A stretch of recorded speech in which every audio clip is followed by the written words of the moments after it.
NUP okulonda bwe kwaggwa ne bantekako akazito nti nangirire nti akalu bakabye nti no NUP yawangudde era nti no abantu bagende bekalakase bajjeyo obuwanguzi bwabwe. Ekyo no si kituufu.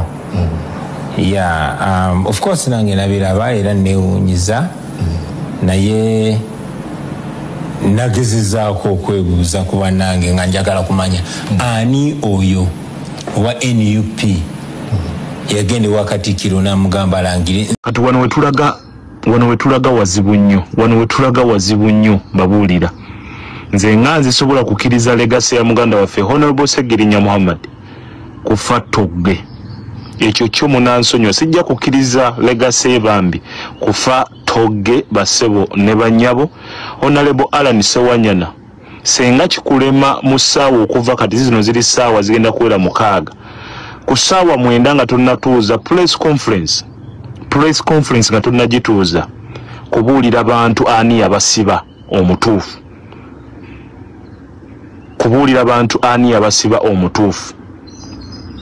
Luwemba Nzija ajja kutta abalala bangi ajja kukwata abalala bangi nange nga kweni nitayinza kubona kintu kino. Alexi Luswa Luwemba akomyewo mu mawulire ku guno omulundi. Alexi Luswa Luwemba akomeddewo mu Alan Sewanyana naye waliwo abavubuka nga kaliya zaabwe naddala mu byobufuzi nga zo buli lunaku bongera zitemerako ttaka. Alexi Luswa Luwemba ku guno omulundi akomyewo nga mukaawu okukira omususa oba mubadde mu mumanyi bulala ku luno mugenda mulaba kimafiya mu ngeri emu. Katikkiro wa Buganda yavaayo n'agamba nti aba NUP bamukaka okubeera ng'avaayo kugamba abeegatteko beekalakaase okununula obuwanguzi NUP bwe yali erowooza tiyali ewangudde akalulu ka 2021. Omukulembeze wa NUP olunaku olwajjo ye Robert Kyagulanyi Ssentamu yavuddeyo ne yeegaana ebigambo bino n'agamba tamanyi ani yayimirira agenda agambe Katikkiro nti owange kino kyali bwe kiti. So Honorable Sewungu ye agamba nti bino byonna General Muhoozi byagenda mu maaso n'okubeera ng'akola ajja kubisasulira mu kaseera akatali kaawala ddala ajja kubeera ng'abisasulira bannayuganda abo abazze bakaaba amaziga ajja kubeera ng'agasasulira. Enjawulo ayinza obutabisasulira bulungi. Omusajja oyo ayagala nnyo sapule naye olaba Sewungu yawaddeyo sapule ye ku lwa Edimutwe kitegeeza ebintu bino si bya muzannyo. Anyway, tugenda beera nga tubitunuulira munzikirize tukole bwe tuti then tujje tweyongereyo.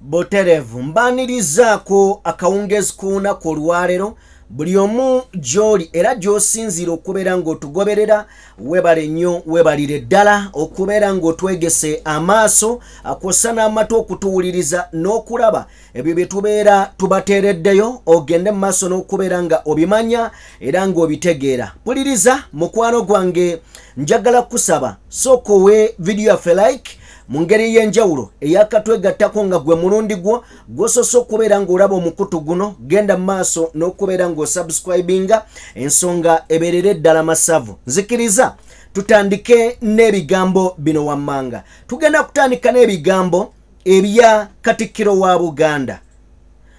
Gye buvuddeko Katikkiro wa Buganda yavaayo n'ayogera ku byali bigenda mu maaso. Okwogera kwa Katikkiro kuno yanokolayo ebintu ebyenjawulo. Mwebyo bye yanokola mwe mwali aba NUP bagamba nti bavaayo ne bamugamba nti Katikkiro jangu oveyo twegatteko tununule obuwanguzi bwabwe. Ebigambo bya Katikkiro bino biva luddawa? Biva we bamubuuza nti dwaki bagamba nti oyina saidi mu byobufuzi.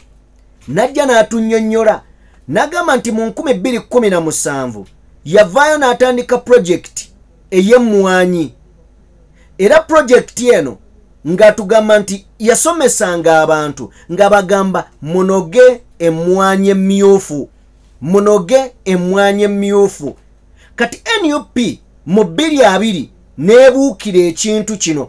Wuliriza, NUP n'ekibuukira mu 2020 naye ye mbu yakisomesa mu 2017 2016 2017. NUP n'ekibuukira mu 2020 n'ekikozesa. Kati aba NRM ne banyiiga nti Katikkiro yawagidde NUP era n'akunga abantu banoge emmwanyi emmyufu, ekyali kinnyonnyola NUP kubanga eyimirira ku kkala z'ekibiina emmyufu. Katikkiro wa Buganda waviira n'agamba nti naye n'aba NRM banyiiga, kyokka ate bwe twava mu kalulu ka 2021 aba NUP ne bantuukirira nga baagala. Tuwulirize ebigambo bye. Baali baagala ki? Okulonda bwe kwaggwa ne bantekako akazito nti nangirire nti akalulu baakabbye, nti nno NUP yawangudde, era nti nno abantu bagende beekalakaase bajjeyo obuwanguzi bwabwe. Oŋŋamba otya okulangirira ebintu ebyo? Nze mbala obululu, nze owakakiiko k'ebyokulonda. Genda mu bwakakiiko oba baakubbye, genda ew'omulamuzi bya Mukama yategeka okulonda. Katikkiro yategeka okulonda. Kati saabirangirira ebyo ebyokugamba nti mugende mwekalakaase tujjeyo obuwanguzi bwaffe. Ne bagamba oyo mulaba w'NRM, mulaba akattu kendi.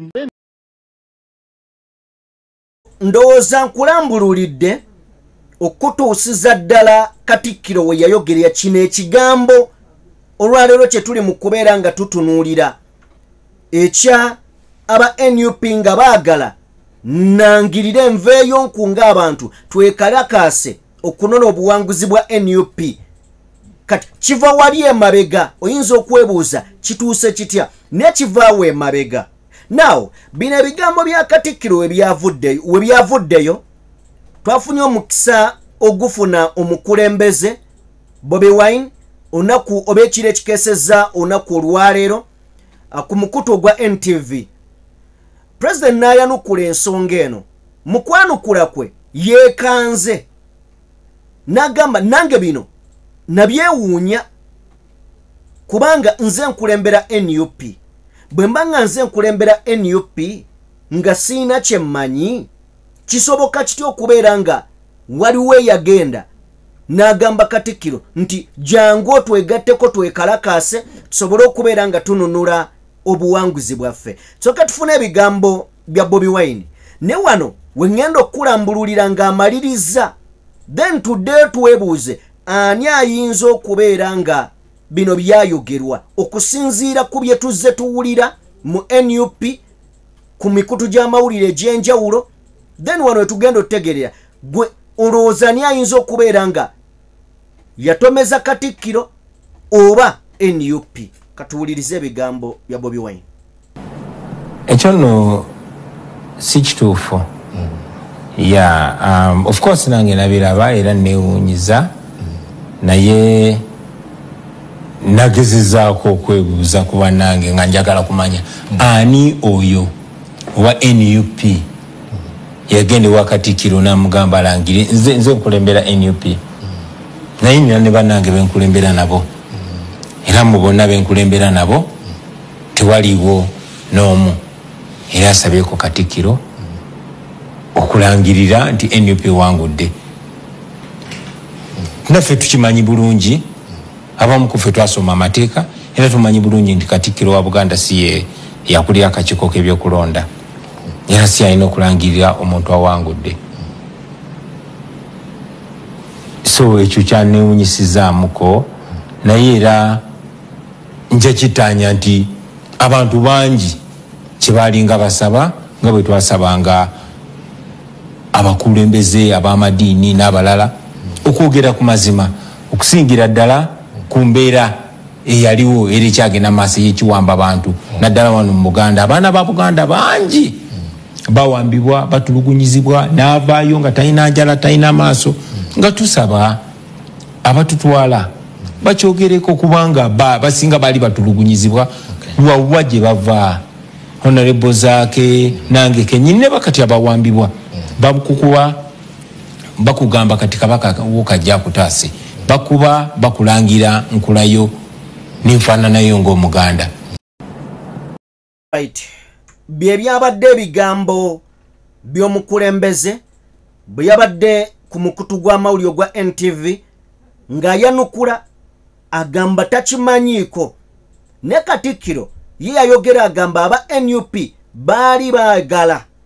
Kitegeeza waliwo ayinza okubeera nga ayina bye yagamba Katikkiro. Kakati wano kyenjagala otegeerewo kiri kimu.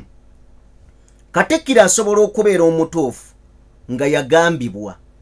Sagala osooka okiwakanye. Asobola okubeera omutuufu nga kituufu waliwo eyamugamba. Naye eyamugamba ebiruubirirwa bye byali ki? Nabyo bikulu okubitegeera. Kakati bw'omala okukitegeera nti Katikkiro baamugamba bino, ddayo ojjukire nti twalina omumyuka wa Robert Kyagulanyi Ssentamu mu Buganda yali Mathias Mpuuga Nsamba. Ne Mathias Mpuuga Nsamba bw'oba ng'otudde osobola okulaba n'okutegeera nti mission ze zaali ndala mu NUP. Kyokka yali akiikirira NUP mu Buganda era ng'eri atuuka bulungi. Wasobola okubeera nti waliwo akakwate nti ayinza okubeera nga yayogeranga birala ekibiina bye kitamutumye. Tuyinza okugamba nedda, naye ate era tuyinza okugamba ye. Dwaki? Bwe baali batuuza Honorable Muwanga Kivumbi nga bamuzza mu kifo kya Mathias Mpuuga Nsamba, wawulira ebigambo ebyayogerwa nga Bobi Wine akuutira Muwanga Kivumbi nti gwazze mu kifo kino ekya okubeera omumyuka wange mu Buganda. Kirungi nti olina mu kakiiko gw'okulira akakiiko ka Buganda Parliamentary Caucus. Kale nno tetutumye muntu mukyamu. Ne bw'otuuka e Mmengo saabulula obulimba bwonna bwe baayogerayo.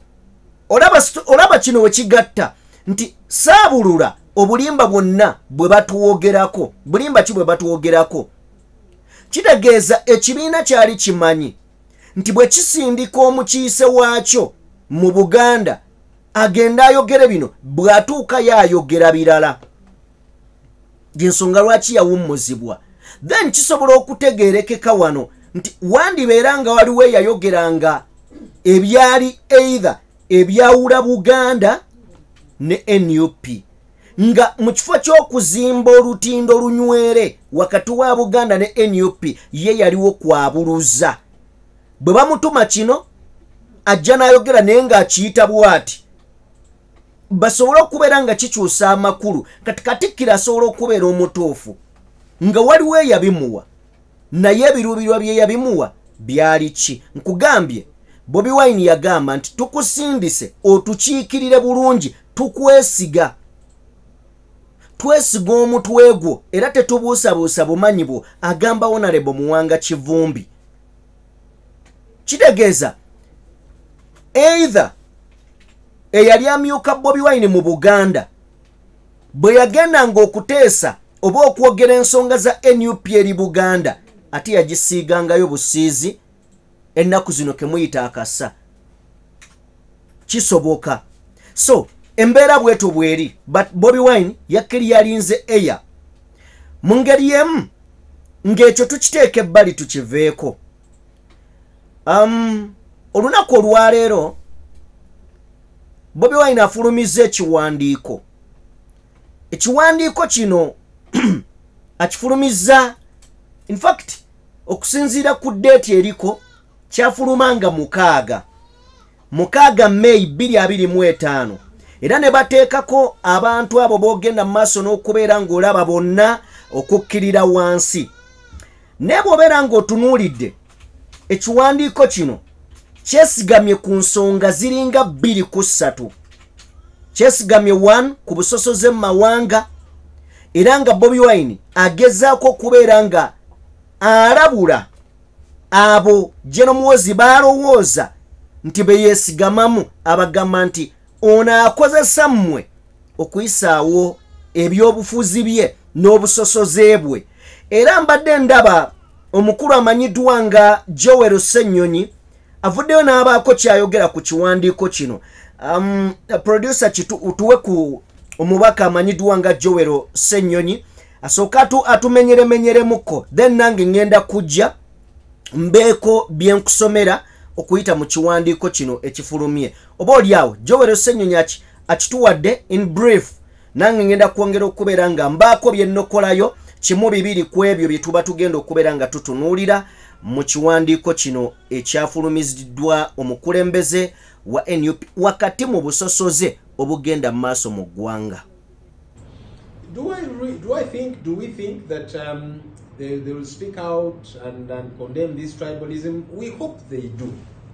We really hope they do, because it's important that they be on record, really, because many people are waiting to hear, these elders, these eminent persons speak out against all of these things. I know that Muhoozi has sent shivers down the spines of many people. You saw the spokesperson of Kampala Metropolitan Police, Patrick Onyango, saying, look, the matter of Eddie Mutwe, it was spoken about by my boss, General Muhoozi, on social media. I cannot add to that. The poor man fears for his job. And that goes for several other people, whether they be ministers, generals, and so on. Many people in society are worried because this Museveni's son is untouchable. And the reason actually they fear is because the real stick they fear is that from Muhoozi's father. Because everything shows that Mr. Museveni supports what the son is doing. That's why he does not call him to order. When he said he's going to invade Kenya, Museveni apologized to Kenya and then promoted Muhoozi from lieutenant general to full general, as if to reward him for these things. All the ills that he has been doing, all of these tortures and so on. Mr. Museveni has done nothing at all. So people fear, the real fear that they have is for their appointing authority, is for the current leader of the country, Mr. Museveni. Because now that he does nothing about the son's misconduct, they are saying, maybe the father is okay with this. So if we condemn the son, we shall be in trouble with the father. But I'm hoping that they will go past their fear, because if they do not, then we shall end up in a precarious situation, which is worse. Ye Rope Joel Ssenyonyi, leader of opposition, eranga yesekamwa oba spokesperson wa National Unity Platform. Joel Ssenyonyi kubyabadde ayogerako, ebbaluwa yawandiikiddwa ng'eyolekera Kigezi ne mbadde ntunuulira wano ebbaluwa gye bawandiise yabadde egenda mu Ankole ne Kigezi sub-region. Mu Ankole ebbaluwa eno yasindikiddwa omukulembeze wa NUP era n'agiteekako omukono ng'agamba nti ndeeta I bring you greetings, ndeeta okubuuzaako kwange nenebaza ne Mukama Katonda abakuumye, agamba abakulembeze abakulu oba ba elder mu Kigezi ne Ankole ne Kigezi sub-region. Bobi Wine yabawandikidde nga bagamba waayi mbatuusaako okubuuza kwange awamu n'okubeera nga mbaagaliza emikisa emirembe gya Katonda abakuumye okutuuka ku point eno. Naga mpandiise ebbaluwa eno ng'ejjeeri abakulu mu Ankole ne Kigezi sub-region. Nayongerayo n'agamba nti nga bwe tumanyi nti bingi ebigenda mu maaso wakati wa Museveni's son General Muhoozi Kainerugaba, nebyo byazza wandika ng'ateeka ku mukutu gwe ogwa X. Bobi Wine ayongerayo n'agamba nti Muhoozi azza alabikira mu bikolwa ebimenya oba ebityobola eddembe ly'obuntu bingi muno nga tunokolayo ekitta abantu ekyaliwo ng'ennaku z'omwezi 18 ne 19 2020 omwafiira bannayuganda oba abatuuze b'eggwanga lino abawerera ddala 105 era nga Bobi Wine ayongerayo n'agamba mu bubaka bwe yawandiise agamba nti nno n'okutuuka olunaku olwayo tukyabanja accountability ku bikolobero ebyagenda mu maaso n'okubeera nga bikolebwa ku bannayuganda.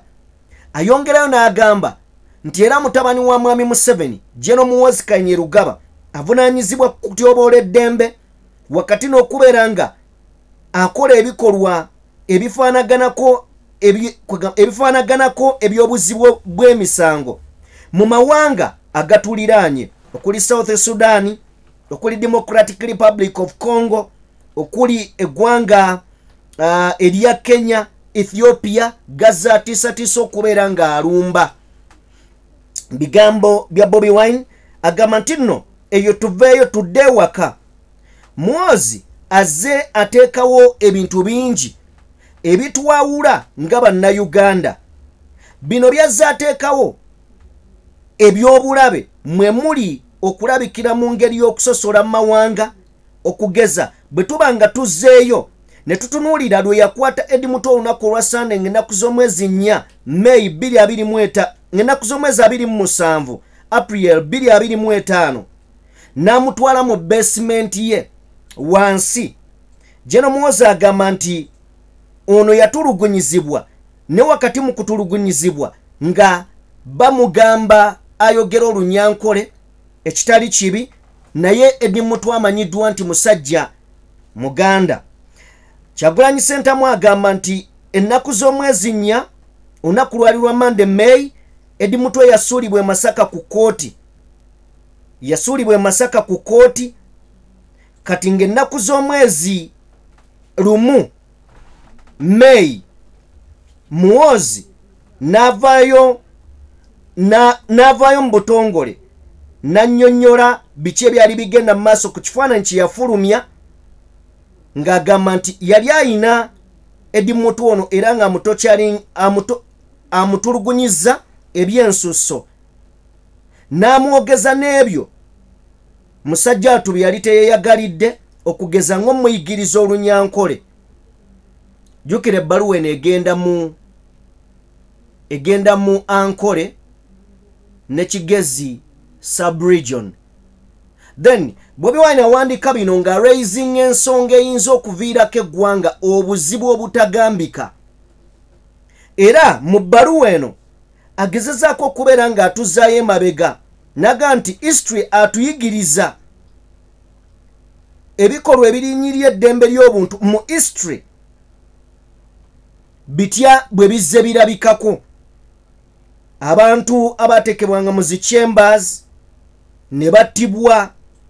Nayongerayo n'atuwa wano n'agamba naye tujjukire nti bino byonna bizze bikolebwa abantu abeeremeza mu buyinza naye tujjukire nnyo kino si kyekikulu naye bamaliriza batya.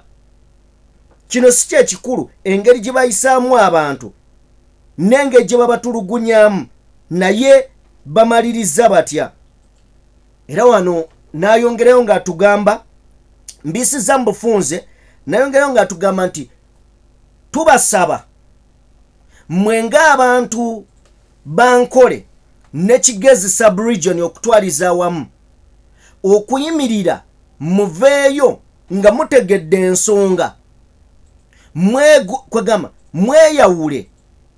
mweyawulire ddala ku bino ebikolebwa mwami Muhoozi ne taata we ebyokusosola mu mawanga kubanga ffe tuli bannayuganda. N'agamba nti nga National Unity Platform tubasuubiza nti ebiruubirirwa byaffe byakolagana nammwe wakati mu butasosola mawanga obwegasi n'okubeera nga tutambuza Uganda ey'awamu nga bannansi tujja kubeera nga tubakwata n'ekitiibwa era tubasuubiza okubeera nga tukolera wamu nammwe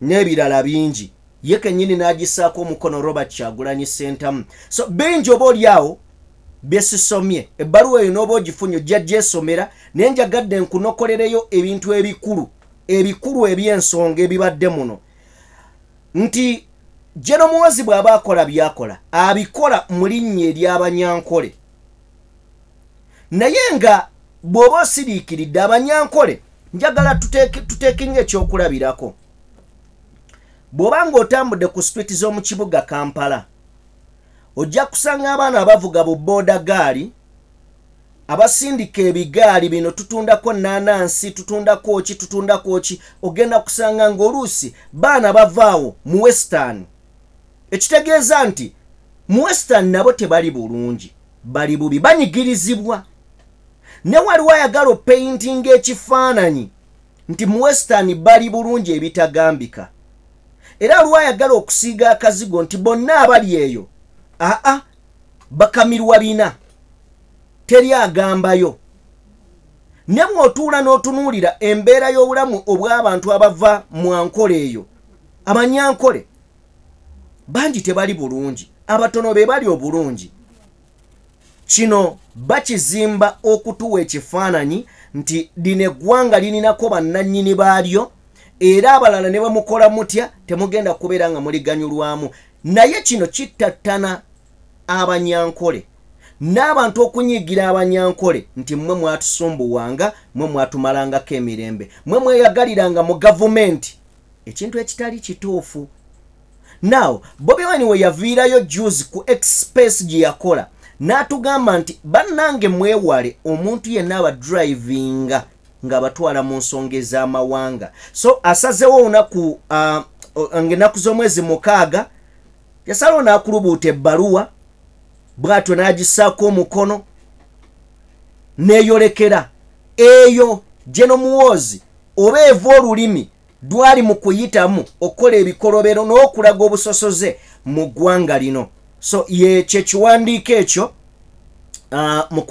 mukwano gwange kyogenda mu maaso n'okubeera nga olaba ekiyita ku screen awo now simanyi nja kusaba endowooza yo genda mu comment section gwe ombuulire endowooza ye eri ki ku nsonga y'ekiwandiiko kino n'ebigenda mu maaso mu ggwanga nkimanyi obiraba era obigoberera tujja kusaba endowooza yo mu comment section ensonga etambulire ddala njagala kubeebaza be tukyatambula nammwe mukutu oli kugwa DPTV Uganda yenze Sajjime abeerawo okubeera nga nkuweereza ebyenkizo era ebyenjawulo kale nno wa video yaffe like mukwano gwange teweerabira kubeera ng'osubscribinga ensonga etambulire ddala bwe tuba nga tuvuddeko awo nzikiriza nkutegeeza nti tutambula ne Sheikh Ashraf omusomi era omulombi w'edduwa munoonyeko gwe ayina ebizibu ebyenjawulo ate ayina bizibu tewali nsonga lwaki okuba ku ssimu ye ne gwawulira nga bikuyinze noonya Sheikh Ashraf Dembe ku namba y'essimu esembe 711 asobole okubeera nga akuyamba ku bizibu ebyenjawulo ye Sheikh Ashraf Dembe ebizibu ebimu twabikuteerako bw'olaba kyogwamu nga kikutawaanya mukonereko teweesikamu away from that side njagala kubeera nga nkwongerayo butereevu nnyo gwe Munnayuganda twafuna gye buvuddeko awo twafuna ebintu ebimu ebizze bitambula naddala ku social media abantu bye bawadde omulaka n'ebimu bye bawadde omulaka bw'obitunuulira biyinza okubeera nga si bye by'ensonga ne kale njagala tusooke tufune ebigambo in fact nga tetunnagendayo tusooke tufune ebigambo by'omubaka amanyiddwa nga Gonzaga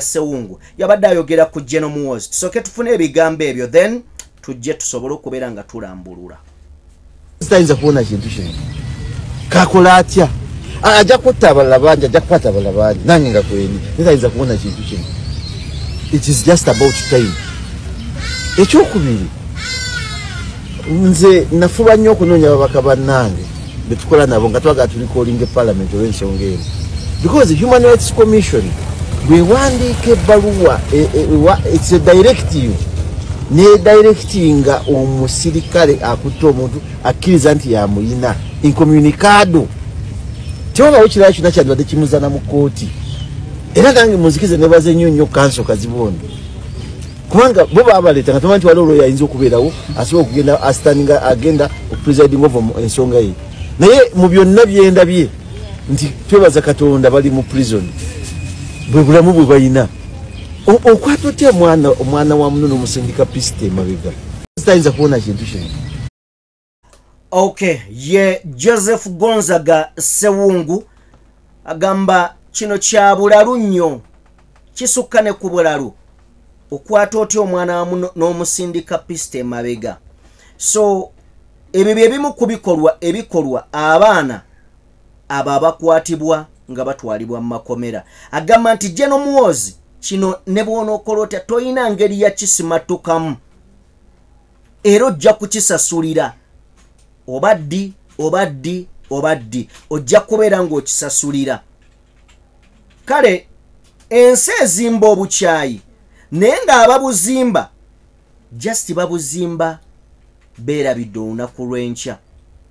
Leero oli w'amaanyi naye enkya oyinza obutabeera w'amaanyi. In fact so oyinza enkya togenda kubeera w'amaanyi kubanga ab'ekitalo ababaddeko wano mu nsi bonna bw'obanoonya tebaliiwo. Ekisinga okumalamu amaanyi buli muntu abadde ow'ekitalo ng'ensi alowooza asobola ositula eggulu lino n'aliwanirira ne we lyagalidde okukka ng'asobola oddiremesa mu bbanga talina ntaana. Kye kisinga okusoomozebwa gwe mbuulira Gaddafi waali, gwe mbuulira Hitler waali, Saddam Hussein aliwa, bonna ababadde ab'ekitalo onoonya amaziika gaabwe ne gakubula. Kale nno abantu abamu temuli ba kitalo nga bwe mulowooza. Oba oliawo twali tulabye abanene emirembe ngalo. Bangi baali b'amaanyi ng'ensi batya naye olunaku olwaleero agaali amaka gaabwe amatiribona embuzi kwe zimansira obumwanyi bwazo, omuddo gwamere waali seminti omulungi, in fact na tiles ezaali ennyumba ez'amategula ne bw'onoonya akatundutundu akeefaananyiriza ettegula tewakyali. Kale nno ensi yali erabye ku balungi emirembe ngalo. Tuveeyo eyo gye buvuddeko NUP yatuzza press conference neeyogera ku bintu bingi. One, ebigenda maaso mu ggwanga, neeyogera mu bigambo ebingi ebyayogeddwa. Mwe mwabadde omubaka wa Makindye Alan Sewanyana n'avaayo n'araisinga ensonga gye ndowooza nti yatakudde amabwa g'abakulembeze abamu. Mu kutakula amabwa ne bavaayo nabo ne boogera. Ne mu kwogera kuno waliwo ebigambo ebyatanudde abantu. Mbadde ntunuulira olunaku olwaleero olina ku bigambo bya Alan Sewanyana n'omukulembeze. Tusooke tuwulirize akatambi ako if ng'okalinawo. Right.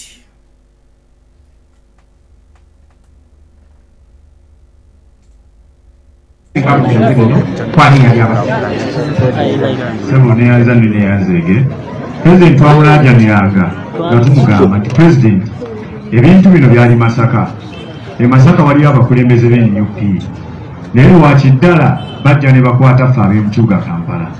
Ekyokubiri nga n'entambula y'enneeyisa y'abakulembeze baffe abamu naddala mu kitundu ekyo teyali nnungi ng'ogyetegereza obulungi nga bw'obigatta olugatta n'ogamba nti mukulu walabika waliwo akatagata obulungi.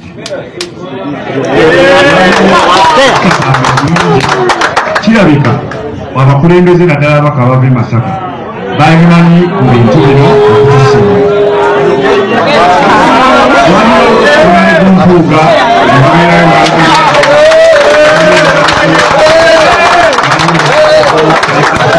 Waliwo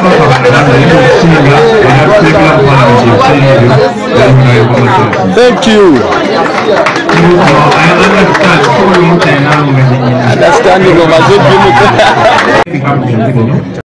Mukatambi ako katabudde era ne katakula ebiwundu bingi. njagala kulowooza emirundi ebiri ku Alan Sewanyana gwe tumanyi eyalina omugenzi Ssegirinya mu kkomera. Nkimanyi bayogeranga bingi ebibasoomooza. Mu bingi ebyabasoomooza bye bayogerangako waliwo statement ziri bbiri. Emu yakoleddwa Sewanyana, endala yakolebwa omugenzi Ssegirinya nga tannaba kubeera ng'ava mu bulamu bw'ensi eno. Statement eno yabadde bweti nti omuntu atusiba we Masaka, era ng'agamba dwaki baanonooza ffe abeeno mu kibuga naye nga ne Masaka waliyo abakulembeze. Nga sinaba kutwala mu bigambo by'omulongo wa Swabiriggwa byayogedde olunaku olwaleero nebya Alex Luswa Luwemba eyali omuyambi wa Muhammad Ssegirinya. Katusooke tufune ebigambo by'omugenzi yennyini amanyiddwa nga Muhammad Ssegirinya. Bituwe kikye tugenda okutunuulira. Ssegirinya towummula engamba mu constituency yange eri Kampala ne constituency yalani eri Kampala. Lwaki ebintu bino ate ebyagwe Masaka ate bakwata nze n'alani ab'e Kampala ate abava mu constituency ezo bo nga teri abanyezeeko? Ebintu bino byali Masaka. Masaka waliwo abakulembeze b'NUP naye lwaki ddala bajja ne bakwata ffe ab'emukibuga Kampala? Ebibuuzo ebyo biwandibaddenga mwebuuza. Constituency yange eri Kampala ne constituency yalani eri Kampala. Lwaki ebintu bino ate ebyagwe Masaka ate bakwata nze n'alani ab'e Kampala ate abava mu constituency ezo bo nga teri abanyezeeko? So ebibuuzo ebyo biwandibaddenga mwebuuza. Ssegirinya towummula. Kuffe tetwalinda mugenzi kufa twebuuza ebibuuzo ebyo. Ebibuuzo twabyebuuza okuviira ddala nga baba myezi bail oli n'avunda n'ebigere ne tubuuza ani ali emabega wa zino ensonga. Yes, asobola okubeera mwami Museveni, naye bw'aba mwami Museveni kubulako aseesa awo wakati awo. Ye mwami Museveni bw'aba nga yasiba bano ababiri, information agijja kwani? Bino ffe tubadde nga tujja tubyebuuza emirundi gyonna. Abatugoberera oba abagoberera omukutu guno muzze mubiraba. Naye kyamukisa mulungi ate mubi nti bombi bandibyogedde naye omu mugenzi katuyinako omu yayogera. Omu asanze okusoomoozebwa nti leero bayinza okugamba walinda oli affe. Simanyi oba ntegerekeka ku kyenjogera. Walinda oli affe ne kale tubale Alan Sewanyana ayagala nga bwe bagamba ayagala kaadi eya NUP kituufu yajagalira agyetaaga. Naye bw'abanga yeetaaga kaadi ng'ayina amazima agalekeyo, kubanga nzijukira bakolera wano emboozi way back Ssegirinya ali Netherland ne batutegeeza nti enteekateeka zino mbu mu bigambo by'omugenzi okusinziira ku Alex Waiswa Mufumbiro ng'agamba nti mpoga yalimu. Era wamu nakkirira mu vidiyo ze nakola ndowooza omwaka nga gumu n'ekitundu emabega. Zijukira emboozi eyo nagikola nali ngenda na Jinja, naleka ngikoze ne ndyoka ngenda ejjinja eyo nga balumiriza mpuuga okubeera emabega wa bino. Naye leero mbaddeko ku mukutu ogwa BBS Terefina nendaba omulongo wa Swabiriggwa abadde asinziira ku byakoleddwa e Makerere Kavule wakati wa Sewanyana ne president, n'agamba nti Bobi Wine si mukulembeze ku kye yakoze, si mukulembeze. Yalaze omulongo wa Swabiriggwa tufunire kuwaswalule waswalule natugamba nti Bobi Wine si mukulembeze olw'ensonga ekyo kiyakoze kyalaze nti tasobola nabo kulembeze oba okategedde ng'ensonga gyawa agamba nti Allan Ssewanyana bwe yabadde ayogera yagambye nti abakulembeze abamu e Masaka kati Bobi Wine namugamba yogera baani ono n'atandika okumenya Mpuuga Abedi n'abalala naye yo omulongo wa Sswa Lule agamba nti Bobi Wine yabadde alina kyasindiikiriza kiki kyagezaako okubeera nga aprovinga kiki kyayagala okukakasa dwaki webale yoyo omukulu oyo agamba nti Bobi Wine si mukulembeze okusinziira ku byabaddewo Makerere Kavule si mukulembeze just muntu ayagala okujja okuzannyamu obuzannyi era ng'asinziira ku statement eyakoleddwa Lule agamba nti Bobi Wine yanyigiriza yasindiikiriza Ssewanyana okwogera yadde talina kwogera Ssewanyana bwe yakoze statement ng'agamba nti waliwo abakulembeze abamu e Masaka Bobi Wine ndowooza kino yandikirese n'atakisindiikiriza naye yinginiya wa Sswa Lule ayina kye yeerabira nti Bobi Wine yalinga sinkana abantu bano onkoze obulungi yalinga sinkana abasibe bano ng'abasibe bamunnyonnyola era bamubuulira embeera gye bayitamu ne bye basuubira n'ebyo bye balaba tukkirize Ssewanyana ne Sseggirinya mu kubeera mu kkomera waliwo abaabakyaliranga ne tumanya n'abaabakyaliranga ne tutamanya kati n'emirundi Bobi Wine gye yakyalayo nga tetutegedde giyinza okuba gisinga gye yakyala nga tutegedde obungi abantu abakyalira abasibe bano beba bamanyiddwa n'abatamanyiddwa naye abatamanyiddwa bayinza okuba be bangi kakati bw'abanga ye Ssewanyana avudde kuba Bobi Wine ne bwe munaamutwala mu kkooti oli yavuddeyo Bobi Wine yabadde akola statement yabadde ejjudde yagambye bw'ati yagambye nti bwe nagendanga mu kkomera okubakyalirako baŋŋambanga nti president lwakuba tuli mu kibiina mulimu bakama baffe naye omumyuka woono alabika ali omu ku abo abatusiba y'omu ku batusiba ekyo nekyo nekitegeerekeka ye statement gye yavudde yonna namba then era we yatuuse awo n'abuuza Honorable Ssewanyana nimbye abagoberedde anaga abwe mba nimbye jangu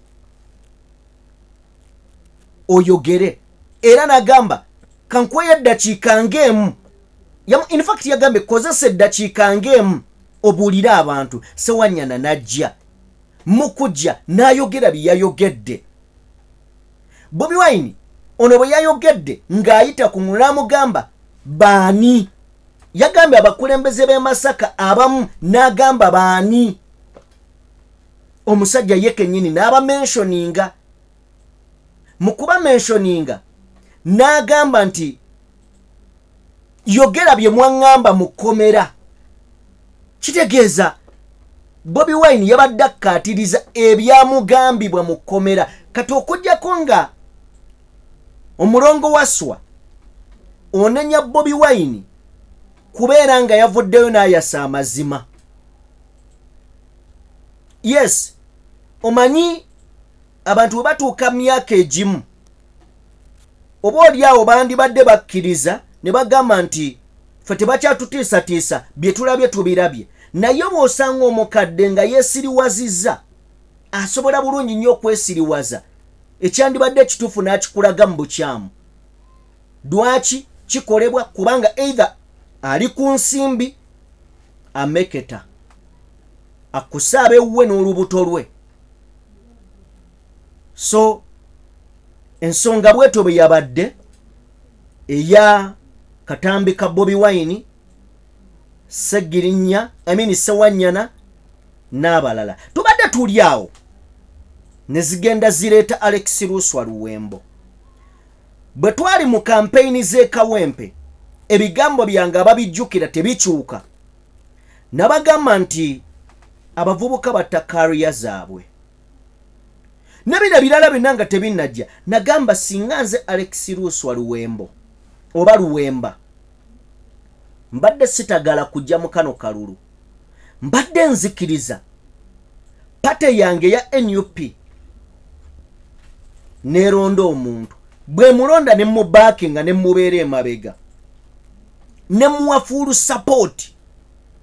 Bwe muwafuulu support nga nange bwenzimba career yange, Luswa yandigenza okujja mu kalulu akajja nga abantu bagamba omuvubuka oyo alina omutima mulungi, yerekereza n'okwerekereza luli, kyokka nga ate twali tulaba yali mu layini esobola, yali agenda kuwangula buwanguzi. Naye obusiru bwe simanyirevo mwe buli, omuvubuka yatandika okwekola obusolosolo from nowhere agenze ku malaalo, tasobola kweyogerako ayogera ku mugenzi. Abasiraamu bavuddeyo bagamba waayo obusiraamu si bwe butyo bwe bukola, ovuddeyo weetonze. Bategese debate ku kitebe ky'ekibiina, debate ogyetabyemu, omaze ogyetabamu nga tebannaba nakulangirira awangudde. Golwava mu debate n'otandika okubeera nga bakama abo bayisaamu eggaali. Nenzira ne mbagamba ono omwana bw'aba talina kizibu ku mutwe yeetaaga kutwalako wa maama fiina ebyaddala. Now tubadde tuli awo ng'omuvubuka ono avuddeyo ayogedde ebigambo, n'ebigambo byayogedde Luwembo bw'obanga osiriikiridde ye kennyini ye contradictinga. How? Leka tuwulirize akatambi. Honorable Alan Ssewanyana, oli otya ogamba otya muganda wange? With due respect, olunaku lw'eggulo wankubidde ku ssimu nonga nti olina press conference era ogenda kuyita olukuŋŋaana lw'amawulire, abantu obabuulire ani yakusiba oba ani yabasiba ne Honorable Muhammad Ssegirinya, oyongere okukkaatiriza ensonga eyo. Naye it's very unfortunate tizi zino zigenda kuwera ssaawa 6 ogw'emisana sinnalaba ku press conference yonna. Njagadde okussaamu ekitiibwa era nkimanyi nti ndi mukwano gwo, oli mukwano gwange, naye mbadde njala okukola live ku ssaawa ndowooza nga 10 ez'akawungezi k'olunaku olwaleero. Abantu bajja kumanya, bajja kutegeera, kubanga twetaaga okumanya, abantu beetaaga okumanya. Kadi egenda kukuleetera obuzibu Honorable Ssewanyana Alan. Nze nganze bwe mwabuuliranga ebyama, nze nganze yabalinga okumpi, nze nganze yakola buli kimu okulaba nti buli kimu kitambula, okulaba nti muva mu kkomera. I know era nga naawe okimanyi nti mmanyi bingi nnyo bye mmanyi. So Honorable Alan Ssewanyana, mumuntagingire with due respect, njagala akube press conference gye yayogedde. Otherwise kati wano wetulaga wazibu nnyo, wano wetulaga wazibu nnyo mbabuulira.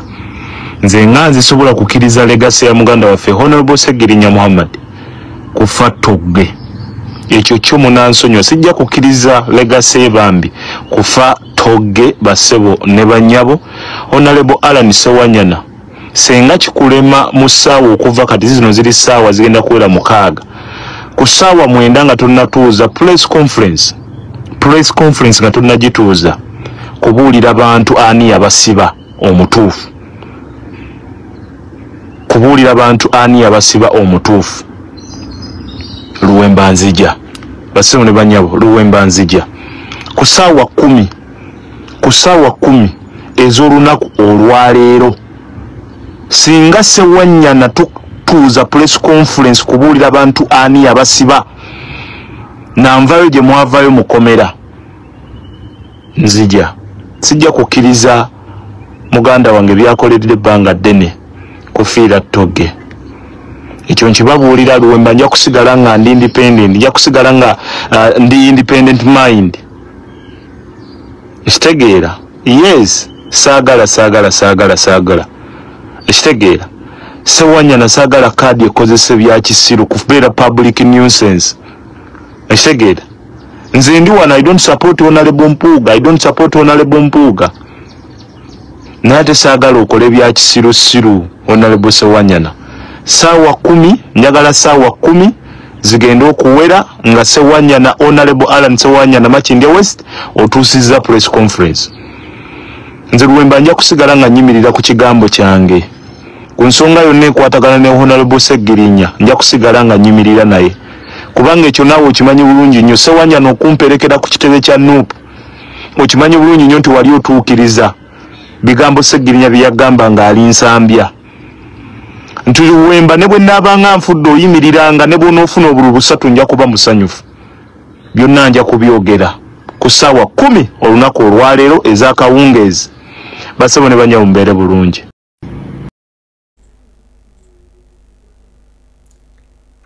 Ye Luwemba ye Alex Luswa Luwemba ye contradictinga. Luwemba we yali anoonya akalulu omuntu gwe yayinawo yali Alan Ssewanyana. Abamu ku ffe twamukubamu ebituli ne tugamba aliko ebbala ebbi naye nga ye gwaleese ne babakuba akalulu kaabwe. Naye bwe yavuddeyo n'ayogera Luswa atugamba nti amanyi bye baayogera, amanyi muye alinga atulaga nti amanyi ani omutuufu eyateesa okuteebwa kwa bano. Luswa ayinza okuba nga ku live gy'akoze leero sinnagirabako, ayinza okuba nga atubuulidde ani omutuufu eyata era eyateesa bano baveeyo, kubanga eyali omusibe mu kkomera ayogera. Omanyi bagamba lubaale w'omulamu tasamirirwa. Oba mulamu kati yekka gwasobola okwogerera oba bya bulimba oba bituufu ye Sseggirinya takyasobola kuddamu kwewozaako. Tubadde tulinze tulabe press conference ya Alan Ssewanyana tebaddeeyo, kyokka ate tetunnalaba live ya Luswa Luwembo biki byayogedde. Ne Luwembo weesuula mu mbi okupapa n'obuteebuuza bigenda kusuula awabi. Oli mwana muto, kariya ye ey'ebyobufuzi ebadde esobola okubeera entangaavu kubanga watandika n'omuntu alese omukululo, naye egenda kubeera mbi olw'obubuyabuya n'obutategeera bwo. Kibi nnyo Katonda bw'aba agaba ebitono agaba byanjawulo. Nja kugamba wayinza obutaddamu kubeerayo bloga afaanana Ichuli mu kwogera ate nga buli kyayogera akimanyi. Kati Ssewanyana Sseggirinya ne Ichuli Isima bali mu layini yaabwe. Oddidde emikutu gy'oyagala okukozesa naye nga tomanyi na byakwogera, ova eri buvi n'odwadwalikana n'oyogera kino n'oyogera kiri. Bino bigenda kukubuza ne wossa n'oluba. Kyova olaba ensi yali ekutunulidde mu kalulu k'ekawempe ng'ekitono ennyo bw'otabeera nnamba emu ogenda kubeera 2 oba kale 3. Nerengera bakkubira eri lwa bujega.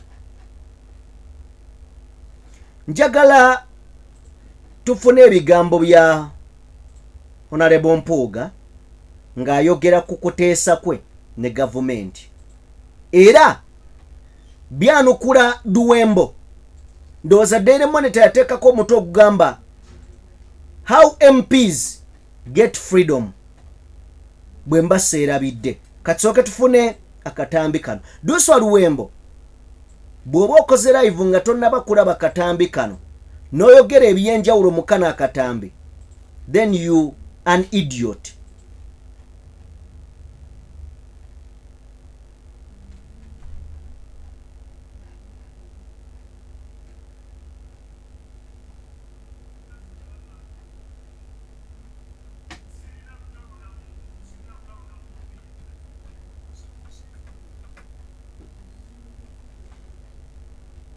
Mpako kwako kakoze. Okay.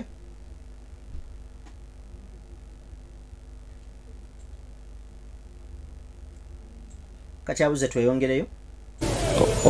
Okwogera kwange n'abakulu b'amakomera kwali kwa kujja Ssegirinya mu komera afuna obujjanjabi era kyali kino okubeerako okwogera nti yabadde ategeeza abakulira ekkomera. Okwogera kwange n'abakulu b'amakomera kwali kwa kujja Ssegirinya mu komera afuna obujjanjabi era kyali kino okubeerako okwogera. Okay, bye bigambo. Now, Duswa Luwembo badde jagala emboozi eyo n'ogituwe. Wekakoma? Alright, kale. Wakati wabyo n'ebigenda maaso njagala kusembya akatambi kano ka Honorable Mathias Mpuuga Nsamba akiikirira Nyendo Mukungwe nzikiriza tusembya akatambi ke kano tetugenda kwogerako kigambo kyonna twagala gwo kalabe nga bwe kali kama abatukuumire nkomewo mbasiibule anayagala okumpaayo ekindaazi tugende. Yali akulira oludda oluvuganya mu Parliament. Mangu ddala ng'eggulire lino lyakafuluma Mpuuga ng'ayita mu bannamateeka be aba Lukwago and Company Advocates yawandiikira aba Daily Monitor ng'abalanga okumulebula era n'abasaba okwetonda n'okumenyawo bye baali bawandiise nga singa kino kibalema baali bakuliwa ensimbi za kuno obukadde 2. Kuno yawerekerezaako ebigambo ebikakasa nga bw'atamanyi kuteesa kwonna okuyinza okubanga kwaliwo. Naye nga yali mu kooti oba nga waliwo okuteesa tekwali muffe tekwali mu bannamateeka benaddeyo nabo mu kooti eyateesa ayinza okuba bw'abanga gyali erambika ensi emutegeere bwekibanga eyateesa tugenda muti already carpet tumukubira emizira yerambika enti zenateesa baveeyo. N'omukulembeze w'ekibiina ki NUP Robert Kyagulanyi Ssentamu naye ebyenteeseganya zino yasinzira ku kibanja kye ekya X n'abyesammula era n'alayira bwe baba bafulumirwa nteeseganya ezaayogerwako bo ng'ekibiina tebaabiriimu. Mu ngeri y'okuzibira ensonda enneekusifu eziba zifulumizza amawulire ag'enkizo aba Daily Monitor mu lupapulo lwafulumizibwa ng'ennaku z'omwezi 2 omwezi ogwokubiri omwaka 2023 mwe mwafulumira omuko ogwetondera omukulu. Mangu ddala ng'agulabye Mpuuga yagenda butereevu ku mukutu gwe ogwa X oba Twitter mu ngeri y'okukuba obulatti okwebaza aba Daily Monitor okwetonda. Kati ebigambo Mpuuga bye yayogedde ku nsisinkano gye yalimu ne Ssegirinya yalese bangi abagoberera ensonga zino nga bawuniikiridde. Ne binsobera naye ne njogera n'abakulu ne bagamba nti tumukkiriza afuluma agenda ajjanjabirwe luddawa ebweru. NTV bwetuukiridde Mpuuga atangaze ku bakulu be yabadde ayogerako nti be yayogera nabo ne bakkiriza okuyimbula Ssegirinya atwalibwe ebweru ajjanjabwe agambye nti yabadde ategeeza abakulira ekkomera. Okwogera kwange n'abakulu b'amakomera kwali kwa kujja Ssegirinya mu kkomera afuna obujjanjabi era kyali kino okubeerako okwogera. Okay, kale bye bigambo bya Mpuuga. Duswa bw'aba agenze ku live nga teyekennenyezza katambi kano akakolebwa NTV n'addayo n'atunuulira ne Daily Monitor bye yawandiika oyinza okwokya. Duswa oyinza okwokya. I agree with you 100%. nti wali omanyi Sseggirinya naye abantu abamu tubamanyi naye tetubategeera. Wakati w'ebisenge wakati w'ebisenge by'entalo n'amakolero ag'ebintu eby'enjawulo mu by'obufuzi waliwo line abayambize mutamanya z'otaategeera. Baali tebateesa na Alex Luswa Luwemba, baali bateesa na Alan Ssewanyana n'omukulu amanyiddwa nga Muhammad Sseggirinya. Now bw'obeera ng'ovaayo n'oyogera oteekeddwa okubeera nga kuba nzikiriza by'omanyi bingi ne by'otategeera ate nabyo bingi. Ssewanyana byayinza okuba nga akusingako okutegeera nga y'omusibe. Ebisingako tujja kubyogera nga tumaze olaba live yo ne byokoze, tujja kujja tugimenyemenye olunaku olw'enkya tubeeko bye twogera. Zikiriza z'olunaku olwaleero mbateere wano. Mbeebaze mubadde bawuliriza era abagoberezi balungi okuva gye tutandikidde okutuuka wano we tumalidde. Mbadde Sajjime buterevu ku kamera kubaddeko Morgan, so nga mu production wabaddeyo mukulu Abe. Bwetwe bwe tutambuza emirimu, tiimu nnene oyinza okuba olaba nze ba tiimu nnene obwenkanidde awo. Njagala kusaba Mukama Katonda omulungi ow'ekisa abampeere buli omu by'osinga okubeera ng'oyagala era abampeere ebyo byokka bye musimbyeko essira, bye muvonnamira era bye muteesa amaviivi gammwe ku ttaka abibawe. Naye jjukira nti akugamba alissa omukisa mu mirimu gy'emikono gyo. Kale bbaako ky'okola asobole okubeera nga awummuza omwo omukisa. So togamba nti Mukama yamba oyagala kino naye ng'ate emikono ogireze otudde weefudde engalo bunani. Baako ky'okola awummuza omwo omukisa weeyagale era omusinze omugulumize ng'ayoleka amaanyi g'okuyita mu ggwe. Mubeere bulungi.